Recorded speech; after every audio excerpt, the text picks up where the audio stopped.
Hello and welcome to the Love Dimension. It's me, Uleli Vandal. I'm here with Shihu and Sir Tobias Lick-A-Lot-of-Toes, and we're really excited to take you on an adventure into the Love Dimension and show you some tips and tricks that we use while we're working on Lens Studio. Hello, I am Shihu. Love Dimension. Welcome to the first screen you see when you open the new updated Lens Studio. This is my first time playing with this new version. So as you can see, you already see a few templates that you can start with. You can even hit all templates and see even more of them. And you can filter them by various skill levels. Today, we're gonna start with makeup. So the idea for today is to show you guys a little bit of the first steps of the filter I'm gonna be building for the festival. The concept is to create a face skull deformation. So we're gonna start with the makeup template because that gives us a good first canvas, a good foundation to start. So when we open, it already places a second face. For now, we're gonna delete it since we're gonna build a more layered first face and then duplicate it. I find that works best for me.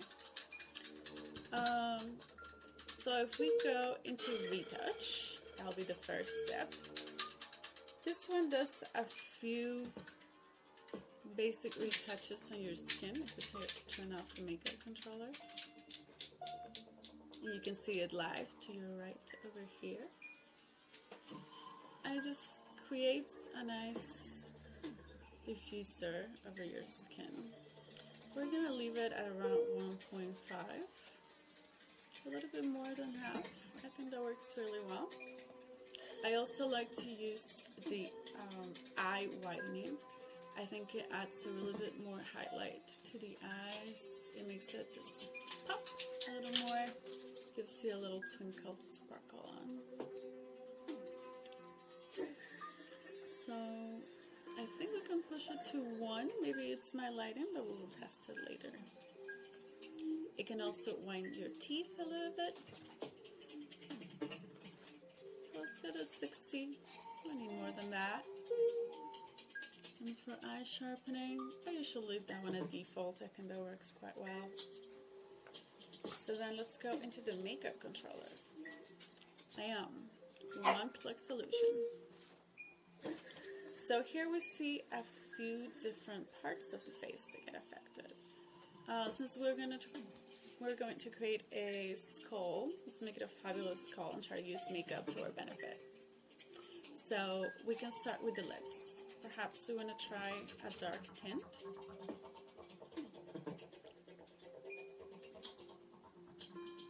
Over here, perhaps a dark yellowish tint.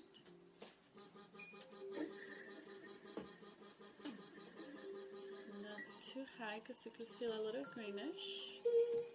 I think that's nice. Okay, so for the gloss, I think we need this a little bit darker actually. So we can see the intensity slider over here and just increase how dark we want the lips to feel. We can go up to 70. I like to round up my numbers. And for the lip gloss, since I mentioned it's a skull, yes, but we're also going to add a few 3D elements later down.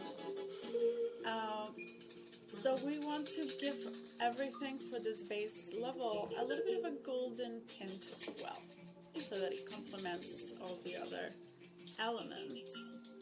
So we're going to find a nice orangey bright color some shine.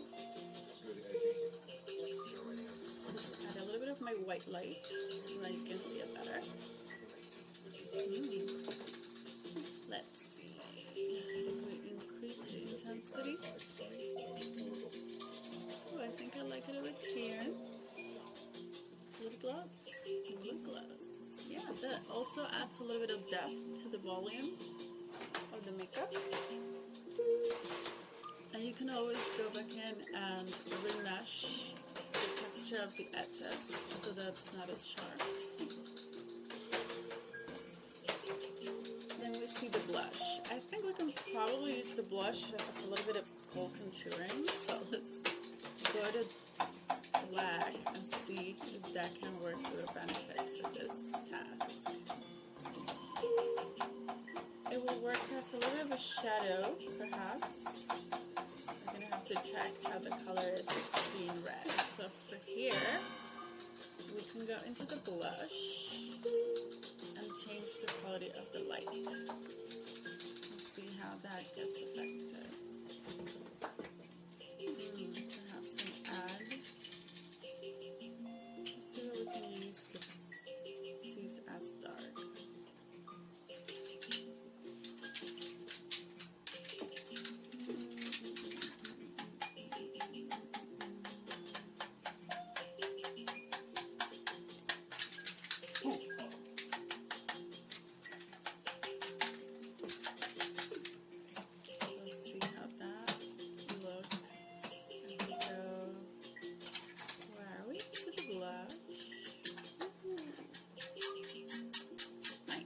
So then that gives us a little bit of a darker tint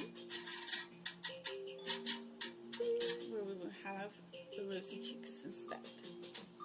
So let's do it like that for now. We go 50. If we go too dark, it's a little bit too much. I like it. 75 then. Let's see if we can change that later.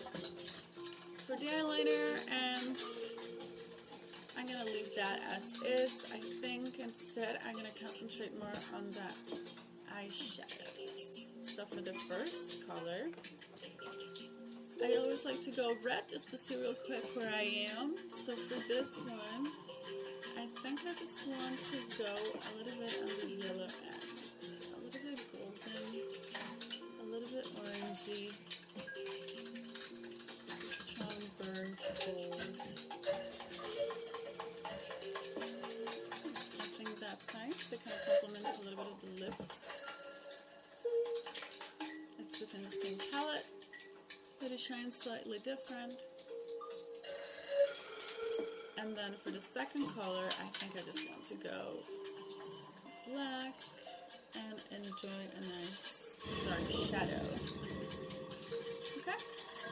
And for the mascara, since we're going darker over here, we can expand this one to give more of an around our eye space.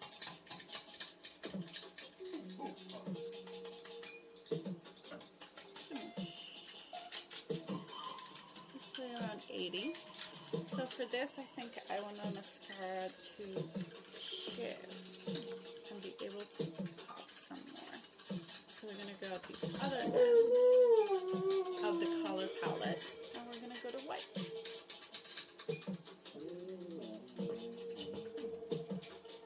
And then, because the mascara is not showing up, because it's currently at multiply, so we have to change the blend mode. We can go on to add, perhaps, and just increase its value a little bit. And for it to just take, you go back into the controller and play with the values of the intensity again. So I think that's really nice, and it makes it pop. So that works for me. And now that we have our retouch and our makeup done, we can start adding some of the fun part. So something that we enjoy to do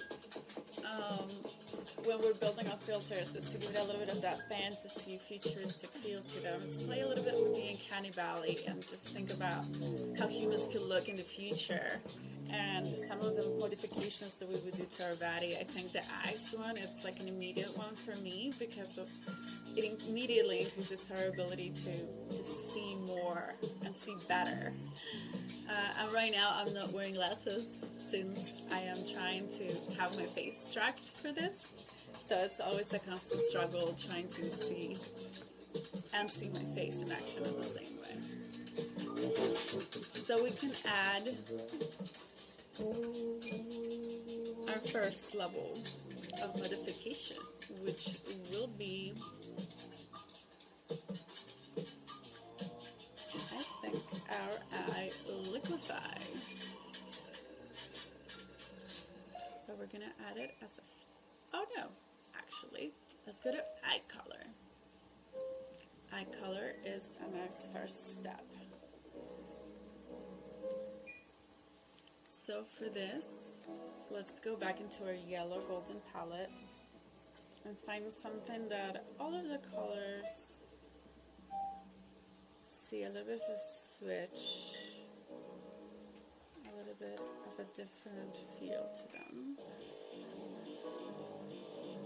Not too orangey, perhaps like that. I like that you can see different types of colors and how they get affected. And you can see what works for most of them. And let's roll with that. So I think this could be kind of interesting. It's a little kind of gold kind of feel. I want to keep it realistic. Can probably increase its let's accept the color. Not too much though. It is a Halloween filter, so we don't have to be too realistic. We can have a little bit more fun and think of a skull with that eye color. So, how do we want our fabulous skull to look? I think this is kind of good. We can tone it down later. And after that, we can add the face liquefy, which I was already excited about using. Alright, so you can immediately see there's a switch there on my face. Let's explore these.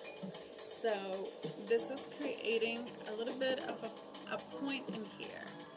And this works in two different ways. This works as a curvature of the eye. Oh, we can make it really, really, really large. And that gives us an interesting look, but not the one we're going for today. However, it really does help us shape a little bit of the skull. But in order to keep it within real terms, and at the same time, sci-fi terms, we're going to go to 3.6 perhaps. I don't want it to close to my nose too much. I think 3.6 works well. You can see how that changes, but I think the radius, which is the inner part of the eye, or it affects the inside, the iris as the middle point. We don't want that one to be too large, so we can go to 1.6, I think. Let's see how that looks. Let me duplicate on the other eye. So we go 3.6 and 1.6.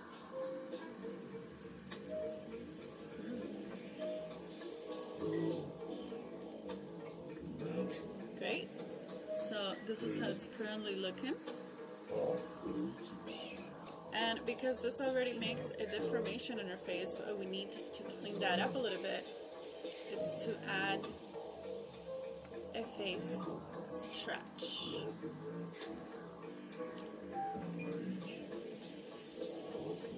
So the face stretch, which will allow us to compensate we can go over here and expand a little bit over here in the cheekbone area. Actually, let's undo that. I think it worked better when I pulled from the eyes instead. Yeah, because that already gives me another level of modification. You can already see it there. And then we can just leave that over here and instead bring the lower cheeks in. And we can start really shaping our skull head.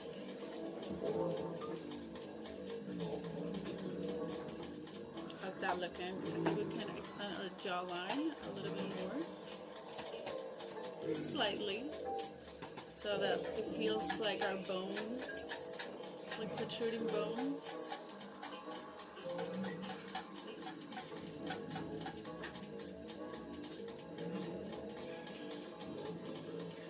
That's looking quite nice. What do you think, Ule? Look at this stage. Oh my! And look at that. Definitely looks sort of scully. The eyes being bigger takes place. The whole of the face, the skull hole. Yeah. Very fun. Oh. So,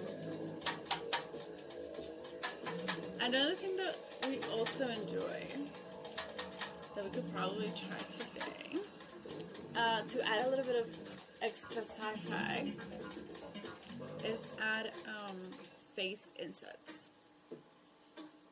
And as you can see, face insets duplicate certain parts of your face. My favorite one always being the eye. We can choose my right eye today. And we can move these as we find it convenient. So we can attach it to the middle of our forehead.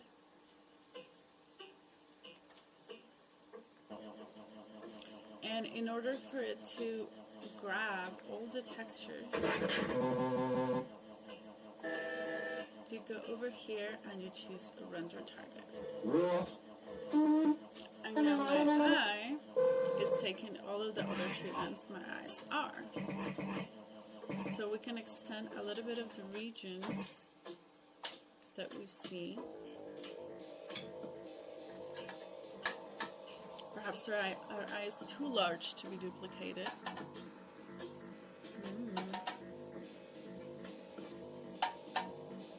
So let's try something weirder. Let's try a nose. This is always something I want to play with and I haven't had a chance yet. And it really doesn't work for this project, but indulge me and let's just take a look at it real quick.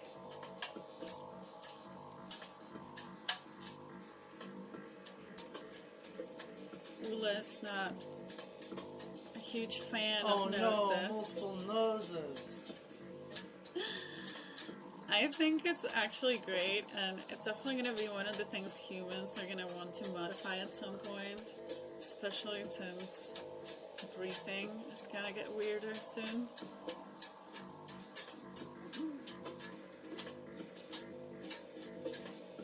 How is that?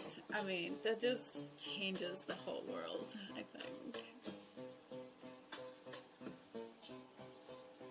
That's great and disturbing at the same time. But anyway, that's some fun things you can do with face insets and just explore. For today, we are not going to use it, so we can just delete it. And then we can bring all the extra effects we did back into the first face level to organize it. And if we want to track another face, we can simply duplicate it and just make sure that we are changing what face is being tracked.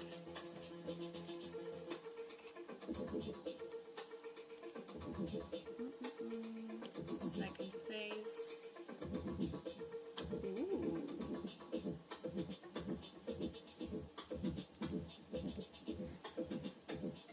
And then we go over here and we choose face index 1.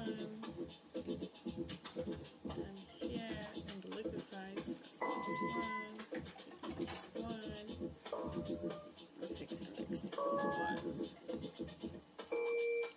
So now, to see if that worked, Ule!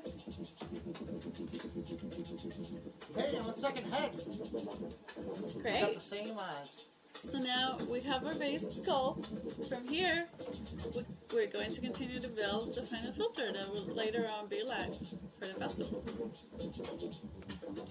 Well, I hope that helped you out and show you a little bit of what you can do in in Snapchat with Lens Studio. Bye!